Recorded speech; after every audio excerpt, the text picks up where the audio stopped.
राजाधिराज श्री सद्गुरुनाथ महाराज की जय। तीर्थस्वरूप परमपूज्य श्री रामराय गोविंद केळकर तथा श्री दासराम महाराज यांच्या वचनांवर आधारित श्री दादांचेच अंतरंग सत्शिष्य न गोखले यांनी लिहिलेल्या नित्य नवा दिस जागृतीचा या ग्रंथातील आज ऐकूया 5 जुलै या दिवशीचं चिंतन। नामाच्या अभ्यासाला सत्संगतीची जरुरी आहे। सत्संगतीपूर्वी माणूस रामनाम सवडीनं घेतो, सत्संगतीनं तो आवडीनं घेतो। माणूस संगतीप्रिय आहे, त्याला एकत्र येऊन गटागटानं समूहानं राहायला आवडतं। मला वाटतं याचं बीज एकाकी न रमते, एकोहम बहुस्याम प्रजायेयम या आदिब्रह्माच्या संकल्पात असावं। अनेक जण एकत्र येऊन एखादं काम करतात, त्याचा आनंद निराळा आणि मोठा असतो। एकमेका सहाय्य करू अवघे धरू सुपंथ या संत वचनात सत्संगतीचं महत्त्व आहे। सतकडे, ईश्वराकडे, परब्रह्माकडे जायला ज्यांची संगती सहवास उपयोगी पडतो तो सत्संग, अन्यथा नुसताच संग।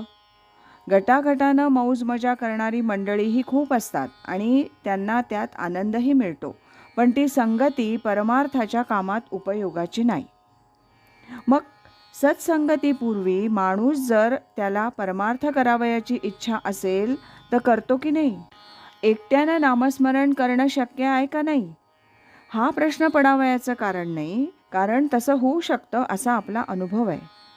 फक्त पूर्वी म्हणजे सत्संगतीच्या अगोदर आपण आपल्या सवडीनं नामस्मरण करत असतो। दररोज 13 माळा जप करायचा संकल्प आहे, तो एका बैठकीत करायचा, पण वेळ झाला तर दिवसाभरात केव्हा का होईना पूर्ण करायचा असा प्रयत्न राहतो। ठराविक वेळ, ठराविक संख्या जमेलच असं नाही, म्हणजे थोडक्यात आपल्या सवडीनं तो होतो। परंतु एखाद्या गटानं किंवा ठराविक ठिकाणी जमून करायचा म्हटलं की त्याची सवय लागते। वेळ, बैठक, संख्या आपोआपच जमायला लागते आणि इतरांच्या ओढीनं माणूस वेळच्या वेळी आणि आवडीनं ते कार्य करायला लागतो। हा सत्संगतीचा फायदा आहे। पण सत्संगतीशिवाय आवड निर्माणच होत नाही असं नाही, कारण नामाची संगत हीच सगळ्यात चांगली सत्संगत आहे। कारण नाम हे स्वतः सत आहे।